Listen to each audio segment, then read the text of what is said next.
Welcome to Unplanned and Untold, a podcast that dives into the real-life, unexpected twists of facing an unplanned pregnancy in college. Join us as we listen to the unplanned and untold stories of those who have overcome the odds in order to achieve their goals. Welcome back to another episode of Unplanned and Untold. I'm your host, Caitlin Willing, and today I have an amazing guest to introduce to y'all. Loren's story is actually the first of its kind on our podcast. As you will later learn, not only did she have to navigate an unplanned pregnancy in college, but she would later have to come to terms with ultimately losing that baby. Loren is a wife, a mom, a storyteller based in Arizona, woo woo, with a background in journalism and nonprofit communications. She was born and raised in the Philippines, where she grew up with a missionary family. After going through an unplanned pregnancy in college, Loren started a storytelling ministry to document the resiliency of women who've experienced unplanned pregnancies just like herself. So without further ado, Loren, thank you so much for joining us on the podcast today. Yes, thank you so much for inviting me, Caitlin. I'm so excited to share my story with you all. I am so excited and extra excited that I'm interviewing somebody who lives in Arizona like me. Yes.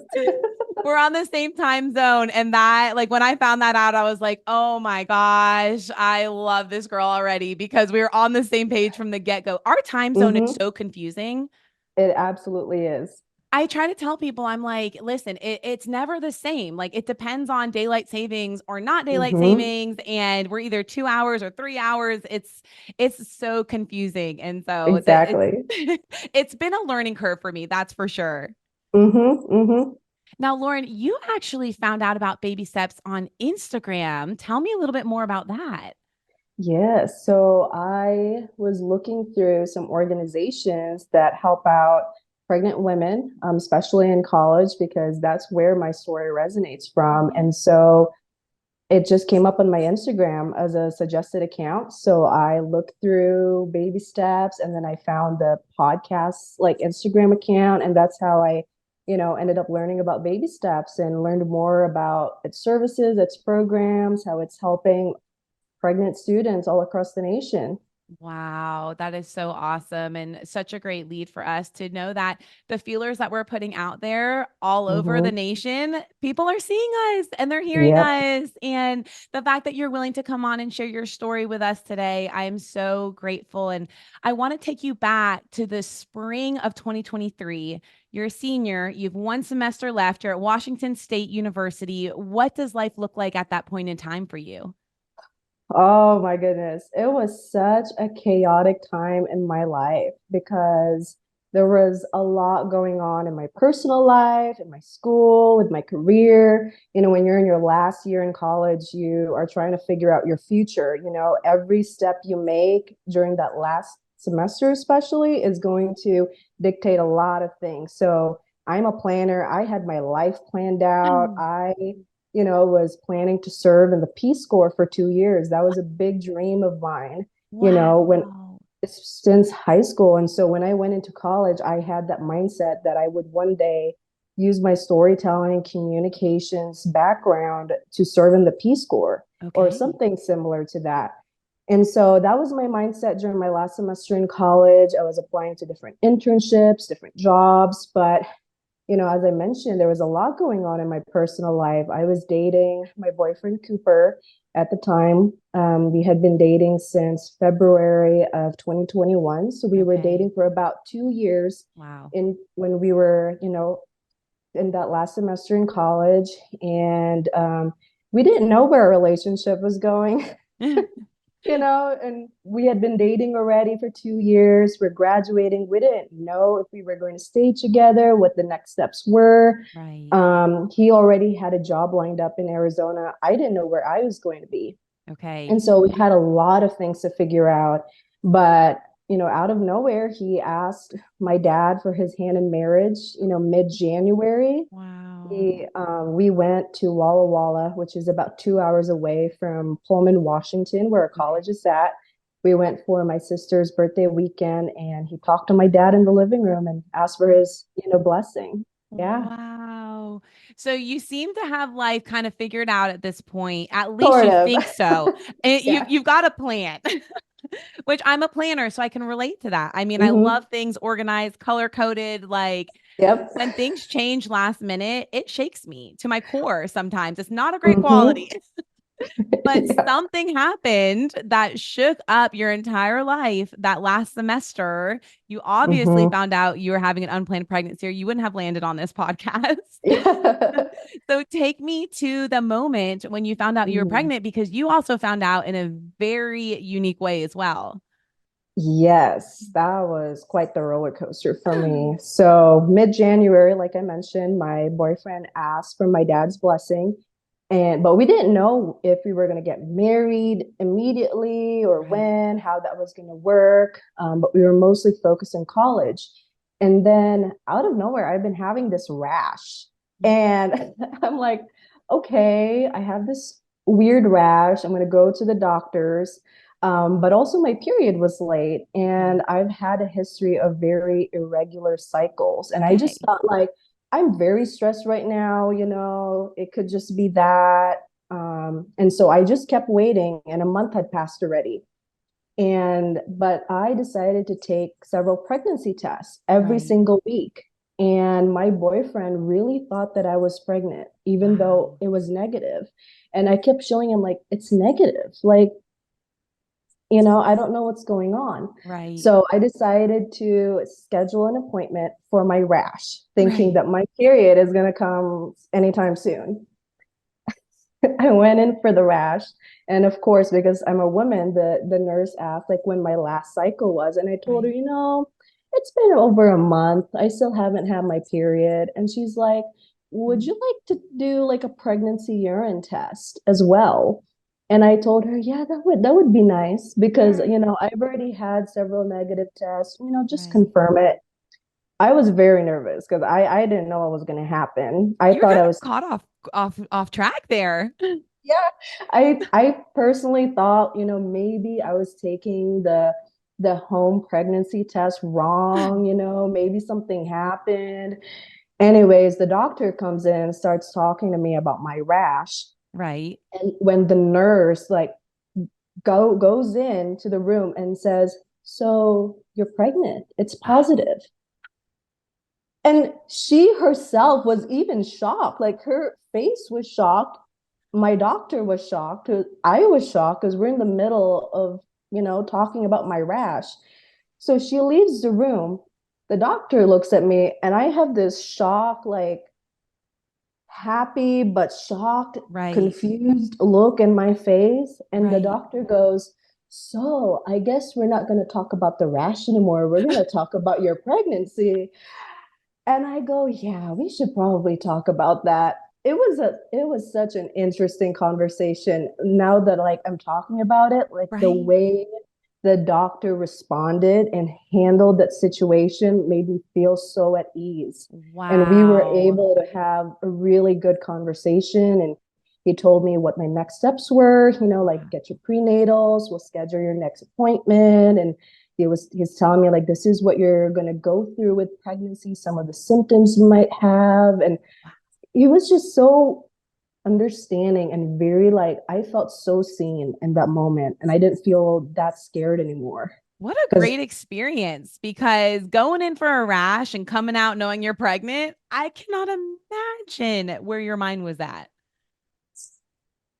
it was crazy. And I remember, as I'm talking to the doctor, I'm texting my boyfriend. I'm like, and he knew that I was there for my rash. Okay. And I told them like I might have to do a pregnancy urine test as well, at the clinic. So Right. I texted him and I'm like, so we have to talk later today. When you're done with your classes, can you drive over to my apartment and let's just talk? And next thing you know, he's sending me pregnant emojis. He He just knew. knew. He He knew. knew. He was Oh, wow. so like excited to see me that day. And I'm here like still processing every bit of information that I had just received that afternoon, in that 1 hour appointment with my doctor. So I was so Wow. nervous. I Yeah. bet. So do you end up going and getting the prenatals and everything you needed? Yes. So after I went back to my apartment, Cooper came and we talked about it. Okay. And yeah, I ended up getting my prenatals that night. I went to a Safeway parking lot and I was so scared. I was sitting in my car and I ended up calling my best friend and my dad and my sister to tell them the news. Wow. And then I got my prenatals. But there was so much that happened in just that one afternoon and then going to Safeway to get prenatals. There was a lot going through my head. There was a lot of emotions, you know. Even Cooper, despite him being excited, like he was really scared because now he's a dad and we're Absolutely. both seniors in college. And in one, afternoon slash evening, we're trying to come up with plans on how to financially, physically, emotionally prepare to welcome a baby into our lives. That's a Wow. big conversation to have. He hasn't even proposed yet. We weren't even talking about marriage yet. And now we're talking about a baby. Wow. Before Yeah. you let, everybody else know, had you and Cooper talked about any other decision? Did you just know that you were going to parent, or did you ever contemplate, placing the child for adoption or having an abortion? Yes, I we had talked about it that afternoon, because I was so scared. I was Sure. like, I don't know if we're ready for this, like Right. I don't even know where our relationship is going, when we're gonna get married. You have your career plans, I have my career plans. I don't know how this baby is going to affect our future. And so I had considered adoption. That was like my very first thought, like we could place this baby for adoption. And that was a very painful thing for me to say because in my heart, since I was 11 years old and I helped raise my little sister, I knew I wanted to be a mom. And so Wow. that dream of motherhood was so deeply embedded in my heart. And I know for Cooper, he's always wanted to be a dad. And Mm. so when I told him that was an option, it really hurt him and it really made him sad. He was like, I will do anything, I will go above and beyond to make sure that you're cared for, that our child is cared for. He had a detailing business in college. So Okay. he would detail tractors and combines. And Okay. during our senior year, he kind of relaxed a little bit to focus more on his studies. But when he found out about my pregnancy, he was working almost every weekend, cleaning tractors and combines, which is a lot of work, by the way. It's hours and hours of manual labor. And he did Wow. that so he could, financially provide for me and our child. He went above and beyond. He wanted us to have this baby. And I was really scared too. I was like, I could just get an abortion and no one would know about it because I was in Mm. a very precarious situation, not just being a graduating senior, but I was also a Christian.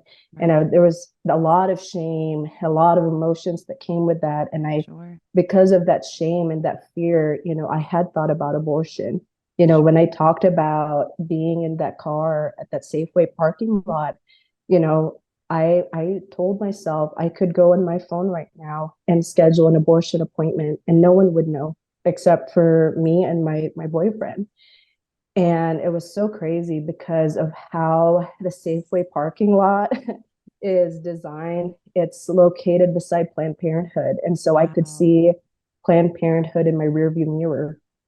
And Wow. it was a very interesting moment because when I looked back, all of the lights, almost all of the lights near Planned Parenthood were turned off. And so it was very dark, when you look at the building. And I Right. just thought to myself, like, if I chose this option for me, I think this is what my life would look like. Mm. And so that's why I decided to call my best friend and Okay. my dad and my sister. And I'm like, Okay. I'm going to keep this child. I'm going to Mm. go get my prenatals and I'm going to Yes. go home and get some sleep. So that was my Wow. plan that night. Wow. And what an amazing guy Cooper is. I mean, from the Mhm. second he finds out, he's willing to step up and do whatever he can to start bringing income in to your little Mhm. growing family on top of a full load of classes. That's Yeah, that's wild. And what was he majoring in? my goodness. He studied mechanical engineering. What? So I mean, those classes are tough. Yes, especially during his last semester in college, he was doing a lot of design projects. So he was working with Wow. different teams. They were creating stuff. Like he had a lot on his plate. Like looking back, I don't know how he did it. I really Wow. don't. What an honorable man, to just Mhm. jump in full force and to just make changes in his life, knowing that he's Yeah. going to provide for you too. And talk me through some of your pregnancy symptoms because we know firsthand going to class as a normal college student. I mean, Hmm. it's rough, like getting up and walking to campus and doing all the things. But then when you add on top of that, that you're in your first trimester of pregnancy, take me Yeah. through what it was like trying to keep up with school. It was really difficult. That pregnancy took such a toll on my body. It wore me out. I was so tired all the time. And Mhm. I was also depressed. Like it was a lot going through that pregnancy and navigating new changes. And before we started the interview, I mentioned how our school is surrounded by wheat fields. Right. That's a How that's a crazy. lot. That's a lot of hills. Okay, so our school is built on a hill, and on Wow. campus, you're just constantly walking up and down, Yes. up and down. Yes. And a lot of those buildings did not have good elevators, so you had to walk up the stairs. Yep. And because of how tired my body Yeah. I just like, no, I am not going to school. I didn't go to classes most days, and that was a lot because of the symptoms I was Sure. experiencing. I had a lot of nausea. Yep. I was cramping a lot, Okay. and I was very tired, and I was depressed, and I kind of just gave up on myself for a little bit. I was feeling very hopeless because I had all these plans, and when you're such a planner and your Yes. plans get wrecked, I Yes. felt very hopeless. I didn't know what to do anymore. And so I stopped going to classes. I did the Yes. bare minimum to graduate. Absolutely. I Yeah. can relate to that 100% because I did the exact same thing. I just when you are such a planner and you've got this vision and dream of exactly how your life is supposed to go, and you get thrown a very crazy curveball. I mean, we're not just talking Hmm. about graduation being delayed, we're talking about bringing another human into this world. And what is life going to look like past that? I couldn't see past go. I mean, I stayed in my dorm, not my dorm, my apartment bed, and Hmm. didn't come out, didn't talk to anybody. My grades slipped. They were Yeah. really, really bad. And I had a lot of work to catch up on when I finally decided I was going to face the music and I was going to do this, Hmm. and somehow find the pride and strength to get on campus and try to graduate. So you kind of Hmm. fell pretty far behind as far as Yeah. classes went. I did. I did. It took a lot, but I was very fortunate to have really good friends who were looking out for me. They would reach out, bring me meals, and Wow. like, hey, we talked about this in class, and you need to get Yeah. this done. You need to get Wow. these stories done. And my teachers were, I told one of my teachers about my pregnancy, and he Okay. actually congratulated me when I came Oh, in. Like my friend, went with me and we told him the yes. news. And he noticed that I stopped going to classes, Wow. and he told me, he's like, hey, Loren, like I still need you to go to class, but I'm not exactly sure what's going on or like your Right. symptoms you're experiencing, but if you could go to class like once or twice a week, that Wow. will work. As long as you turn Wow. in your work, like you'll be fine. You Wow. can pass. Thank goodness for awesome professors like that. Truly, Hmm. they are amazing. So let's fast forward. Take me to that dreaded ultrasound when everything kind of starts falling apart. Hmm. I think you said it was around mid-March, but Hmm. what did that appointment look like for you? Yeah, we were already very nervous coming into the ultrasound. In the very beginning, when I found out I was pregnant, I already knew something was wrong Mm, because I went a month, without a period, having right. negative pregnancy tests. And then finally, I get a positive pregnancy test at this clinic. Mm, And then my doctor had told me about cramps, and because of, it was my first time getting pregnant. I didn't really know, at what level the cramps would be, a signal that something was wrong. I didn't know, but I Sure. just knew that I was cramping every single day. And that was one of the reasons I didn't go to school, was because it was really bad. I was cramping a lot. It was Yeah. painful. And so we came into the ultrasound, and the moment that it started, I could see that there was no baby. Mm. And it's called a blighted ovum. Wow. And my doctor told me about it. Like, at some point, the baby had stopped developing, but my body still thought that I was pregnant. And it kept growing a gestational sac inside my womb, and that was the only thing we saw. And Wow.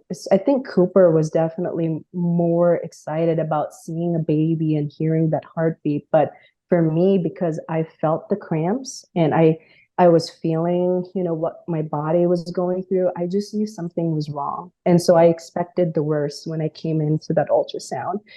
And we cried. Like, the Mm. nurse was like, maybe you're just too early and we're not seeing anything. Mhm. But the gestational sac was big. I'm like, Right. there's just something wrong in this picture. And so I met with my doctor, and he talked to me about the ultrasound, and he said, it seems like this is a blighted ovum. You had a very, very early miscarriage. I was also Mm. spotting a lot, Okay. and so I'm thinking to myself, like, did I pass my baby at some point? I just didn't know. Like, I Right. don't know. But I miscarried that baby at some point. And Wow. but the doctor, was like, we're going to schedule another ultrasound a few weeks from now just to confirm, if your pregnancy is viable or non-viable. Right. And so on March 31st, I had my last ultrasound, and that's where Okay. they confirmed that I had already lost the baby. Wow. And Yeah. this is right before you graduate, correct? Yes, about a month. A month. So I can't even imagine. So you've processed the fact that you're pregnant. You Mm-hmm. land on, keeping the baby. You've kind of thought through all the options. You're still Mm-hmm. embarrassed because of, the type of Christian household that you were raised in, but you've started to Mm-hmm. tell people. But then it's Yeah. hard to go to school because you're so sick and all these pregnancy symptoms. And to come to find out at your ultrasound appointment, you've lost the baby. Yeah. How do you emotionally work through this? I don't think I emotionally worked through it at the time. I just Okay. needed to do what I needed to do to graduate, because Right. that was the point. I told myself, I have a month before graduation. Right. My grades are really bad.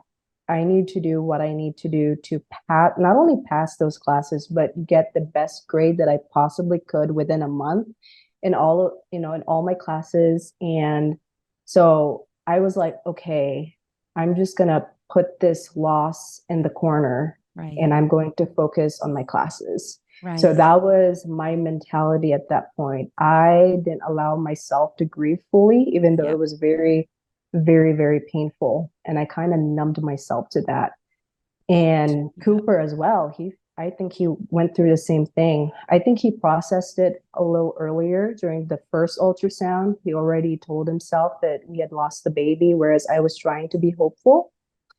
Um, but yeah, there was just so much going on that I couldn't grieve. I needed to graduate, and I did. I got my classes. I put myself together. I did Yes. all that I could within a month, to Wow.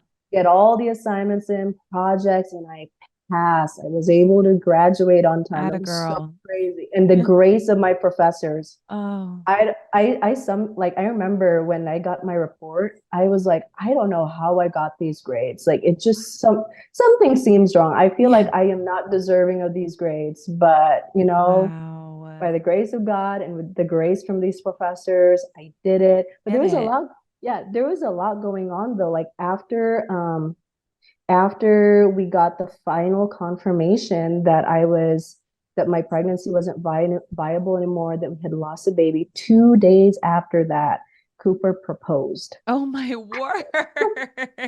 So we go from like a really low to a really high, like all within this whirlwind time. I know, it was one weekend. I think March 31st was a Friday, Oh, and then on Sunday, April 2nd, We were having dinner with my dad, not dinner, but lunch with my dad, my sister, his mom at Coeur d'Alene, Idaho, at Okay. this restaurant. And I kind of knew that he was going to propose Right. because he was so dressed up. And he even told me the day before, like, you should get dressed up, if you want to get your nails done or Oh, whatever. it's always the You nails comment. know, yeah, so I'm like, okay, I think he's gonna propose. And he did. After lunch, we actually hiked at this hill that we had hiked at 2 years before on Okay. that same week. So April of 2021, we hiked there for the first time. We really love it. And then 2 years later, in that same spot, he proposed. Sweet. And it was like such a joyful moment for the both of us because we had gone through so much already in the span of a few months, Sure. and to be able to have respite from that Yep. grief, from that loss, from that chaos was just Yes. an amazing thing for us. So that was such a gift. Wow. Yeah, so he got engaged, and I actually had bought a wedding dress before he even proposed. Wow. You were ready, girl. I was so ready. And so his mom had actually altered my dress already to fit me better. Oh, So wow. that day I got to try on my wedding dress. His mom got to see it for the first time, and my sister too. They helped me put it on. And then 6 days later, we eloped. Wow. And the Yeah. most interesting part about this piece of the story is you still hadn't fully miscarried this baby. Is that correct? Yeah, no, I still, when we got married, it was so crazy because I felt very emotional walking.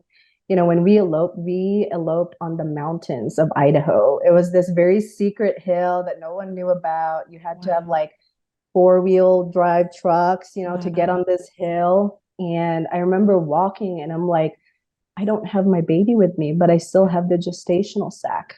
And I'm Wow. walking down this field to marry my husband, and I Yes. don't have our child with me. And I had that little thought when I was walking down the field. And yeah, and I even told my doctor, I'm like, can I wait to take my soprasol to help the miscarriage until after the wedding? Because Okay. I didn't want to think about that. I wanted to enjoy my wedding Yes. and without having to miscarry because it was taking my body a long time to process that I wasn't pregnant anymore. And so there was no physical signs of a miscarriage. So, Wow. but 3 days after our wedding, we had like during that weekend, we actually got married Easter weekend, so April 8th. We had like a little honeymoon, in a cabin by the lake. But 3 days after our wedding, I started bleeding in the morning, and I knew that my body was ready to miscarry. And so we started our marriage. This was before graduation, like four Wow. weeks before graduation, I think. I started bleeding, and this was how our time as a married couple started. We dealt with the physical process of a miscarriage. And so I called my doctor, and he's like, okay, you can pick up you can pick up my soprasol, you can take it, and it'll take care of it. And I was not prepared for No. what that was crazy. He told me that I was going to have like heavy cramps, heavy bleeding. And Yes. I've had those before because I've had like really painful, irregular cycles. I'm like, okay, like Yes, I can handle I that. yeah, and he wasn't very clear about like, you're going to clear the contents of your uterus. I didn't know Right. what that would look like or Right. what that would feel like. I've Hmm. never been pregnant before. I've never had a miscarriage. I didn't know what to expect. Cooper didn't know what to expect. So, right, like 30 minutes into taking, the pill, I was cramping so heavily. And I spent hours in the bathroom bleeding and screaming, and I was losing too much blood, and all these clots were coming out, and I was expecting the clots, but there were other things coming out, and I was like, I don't know what this is. Like, this is really painful. Yes. My doctor said that this was going to feel like a very heavy period. Like, this is more than that. And Way Cooper, more. didn't know which is normal like part of the process. And he goes, I think this is just part of taking the pill. I think you just need to keep pushing. And it Mm. came to the point, and he was like there with me in the bathroom, holding me as I'm sitting because I'm about to pass out from how much blood I'm losing. And I remember looking up at him and I told him, I'm so sorry that we're having to deal with this, 3 days into our marriage. Mm-hmm. Because, when you're married, right as you get married, you're supposed to have your honeymoon, you're supposed to have this time, this joyful time to celebrate your marriage. But here we are, he's helping me miscarry. Wow. And I just felt so ashamed. Like, I'm so sorry. That's all I could say. Mm. And it came to the point where I was in pain so much that I was on the floor and I couldn't get up anymore and I was screaming. And that's when Cooper realized, like, I need to call 911 Right. because whatever this is not normal. Yep. And so when they came in, like, my blood pressure was so low. They couldn't give me morphine because of how low it was. And I was so, so weak. And Wow. I was so cold. And they had to like help me kind of come back to normal about half an hour. And then Oh my they took gosh. me to the, ambulance, gave me morphine. Wow.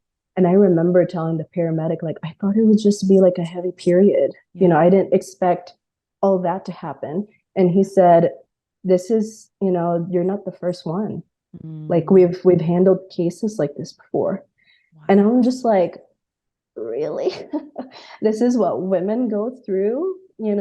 And don't talk about it. I think No. that's the other layer of it is we live in a society where unplanned pregnancies are taboo enough, so we don't talk Mm-hmm. about them, but we definitely don't talk about miscarriages. Mm-hmm.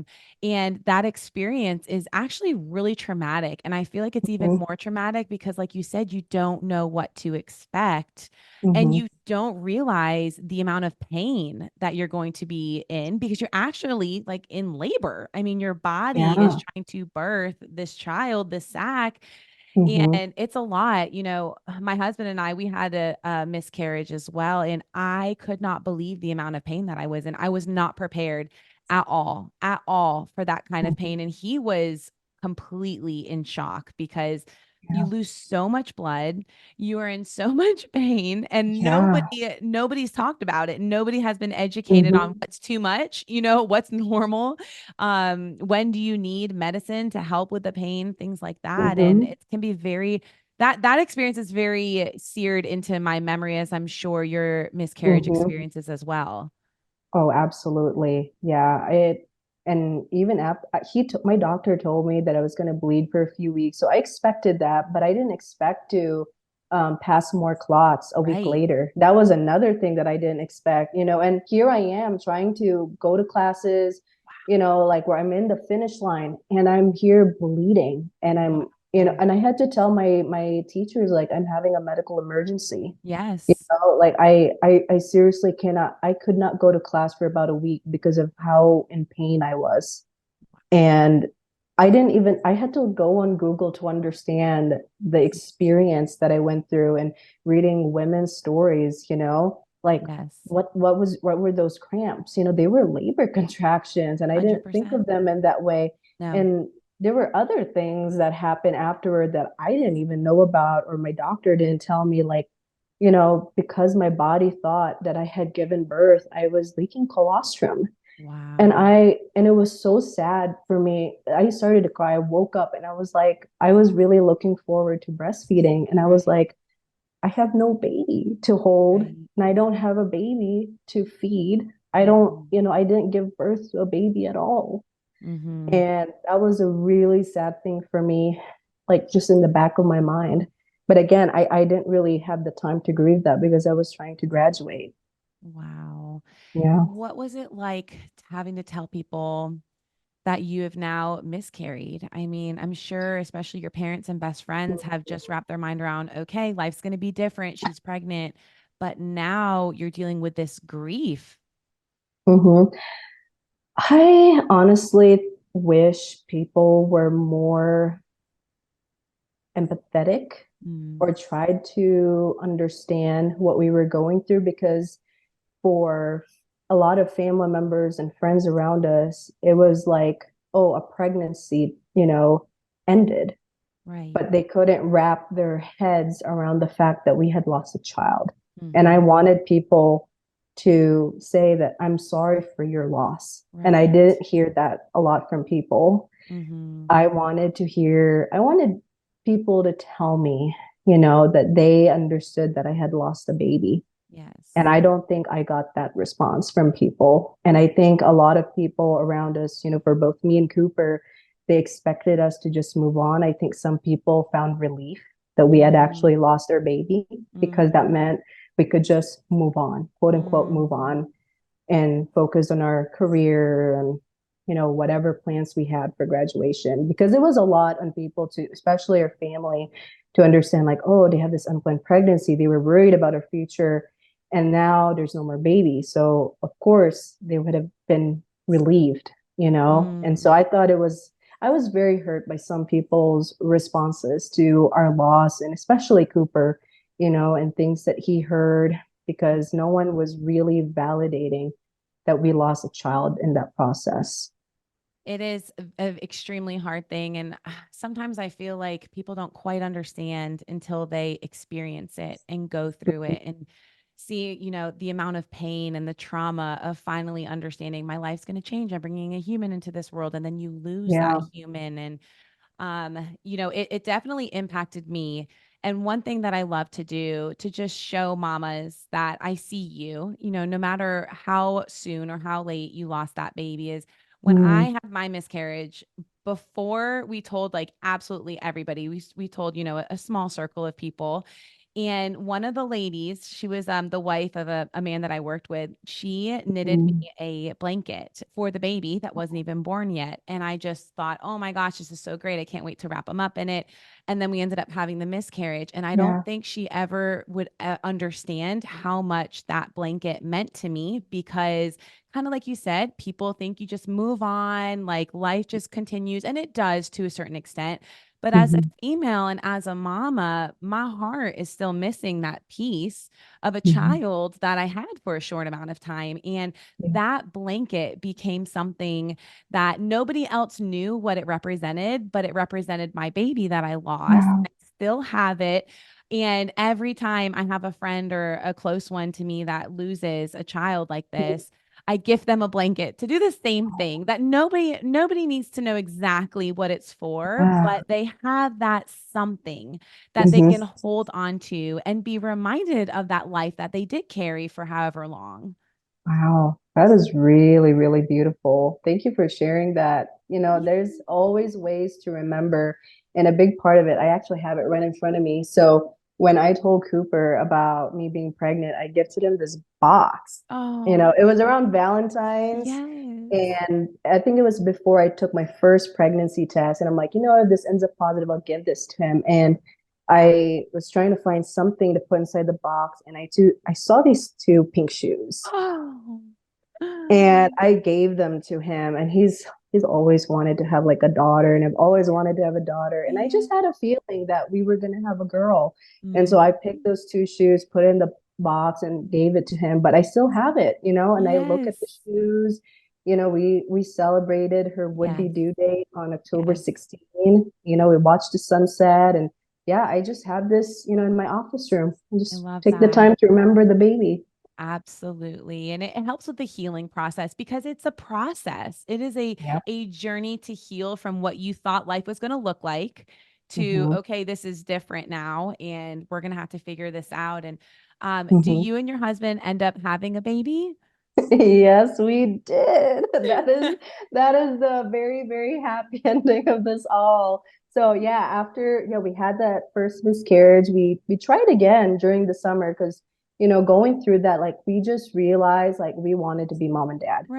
Like Right. it just completely changed what I wanted to do. It Yes. was like, aside from like, okay, I want to do this and that for my career, my main thing was like, I just want to be a mom, Yes. and so we actually ended up having another miscarriage in Oh, July, so wow. we lost a second baby. I got to hold that baby. Wow. And then that's when I started to actually grieve both miscarriages. Mm. And then a lot of things happened. Like there were actually stuff going on in my body, in my blood specifically, that was causing the miscarriages.